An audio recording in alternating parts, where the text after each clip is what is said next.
ജെയ്ഷെ മുഹമ്മദ് തലവൻ മസൂദ് അസറിനെ ഇന്ത്യയിൽ നിന്ന് മോചിപ്പിച്ച് കാണ്ഡഹാറിൽ എത്തിച്ചതിൽ മുഖ്യ പങ്ക് വഹിച്ചത് ദേശീയ സുരക്ഷാ ഉപദേഷ്ടാവ് അജിത് ഡോവലാണെന്ന് കോൺഗ്രസ് അധ്യക്ഷൻ രാഹുൽ ഗാന്ധി. രാഹുൽ ഗാന്ധിയുടെ ഇത്തരം വിമർശനങ്ങളാണ് ഇപ്പോൾ ചർച്ചയാവുന്നത്.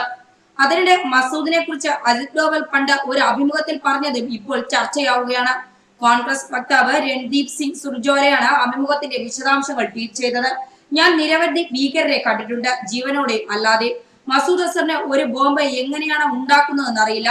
അയാൾ വെടിവെക്കുന്നതിൽ വിദഗ്ധനുമല്ല. മസൂദ് അസറിനെ വിട്ടയച്ചത് രാഷ്ട്രീയ തീരുമാനമായിരുന്നു. ഡോവൽ ആ അഭിമുഖത്തിൽ പറയുന്നത് ഇങ്ങനെ: മസൂദ് ഉൾപ്പെടെയുള്ള ഭീകരരെ വിട്ടയച്ചത് കൊണ്ട് വലിയ പരാജയമൊന്നും സംഭവിച്ചിട്ടില്ലെന്നും അന്ന് ഡോവൽ പറഞ്ഞു. മസൂദിനെ വിട്ടയച്ചതിന് ശേഷമാണ് 7 വർഷമായി മുടങ്ങിയ തിരഞ്ഞെടുപ്പുകൾ കാശ്മീരിൽ നടക്കാൻ തുടങ്ങിയത്.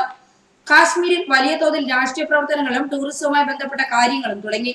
മസൂദിനെ മോചിപ്പിച്ച ശേഷം കാശ്മീരിൽ ടൂറിസം വലിയ തോതിൽ വളർച്ച നേടിയെന്നും ഡോവൽ പറഞ്ഞിട്ടുണ്ട്. പുൽവാമ ഭീകരാക്രമണത്തിന്റെ പിന്നിൽ പ്രവർത്തിച്ച ജെയ്ഷെ മുഹമ്മദ് തലവൻ മസൂദ് അസറിനെ ഇന്ത്യയിൽ നിന്ന് കാണ്ഡഹാറിലേക്ക് കൊണ്ടുപോയി മോചിപ്പിച്ചത് ദേശീയ സുരക്ഷാ ഉപദേഷ്ടാവ് അജിത് ഡോവലാണെന്ന് കൊല്ലപ്പെട്ട പട്ടാളക്കാരുടെ കുടുംബങ്ങളോട് പറയൂവെന്ന് മോദിയോട് കോൺഗ്രസ് അധ്യക്ഷൻ രാഹുൽ ഗാന്ധി.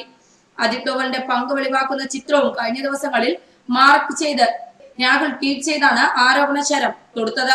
മസൂദ് അസറിനെ കൈമാറുന്ന ദൃശ്യത്തിൽ അജിത് ഡോവലിനെ രാഹുൽ പ്രത്യേകം മാർക്ക് ചെയ്തിട്ടുണ്ട്.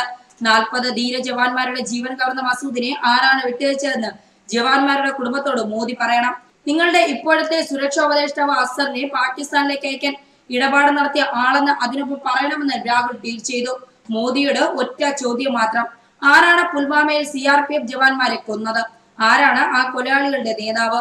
അയാളുടെ പേരാണ് മസൂദ് അസർ. നിങ്ങളുടെ സർക്കാരാണ് അയാളെ മോചിപ്പിച്ച് പാകിസ്ഥാനിലേക്ക് അയച്ചത്.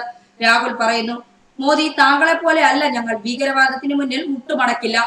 മസൂദ് അസർ എന്ന കൊടും ഭീകരനെ തടവിൽ നിന്ന് മോചിപ്പിക്കാനായിരുന്നു 1999 കാണ്ഡഹാർ വിമാനറാഞ്ചൽ.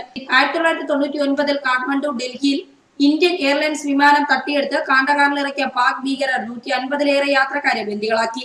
ഇന്ത്യൻ ജയിലിലുള്ള മസൂദ് അസർ, ഉമർ ഷെയ്ഖ്, മുഷ്കാത്ത് അഹമ്മദ് എന്നിവരെ മോചിപ്പിക്കണമെന്ന ആവശ്യത്തിന് വാജ്പേയി സർക്കാരിന് വഴങ്ങേണ്ടി വന്നു. ഭീകരരെ കൈമാറി ബന്ദികളായ യാത്രക്കാരെ മോചിപ്പിച്ചു.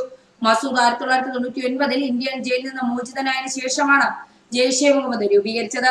ചാവേർ ആക്രമണ രീതി കാശ്മീരിൽ ആദ്യം പ്രയോഗിച്ചത് ജെയ്ഷെ ഭീകരരായിരുന്നു. കാശ്മീരി യുവാക്കളുടെയും സംഘടനയിൽ ചേർത്തു.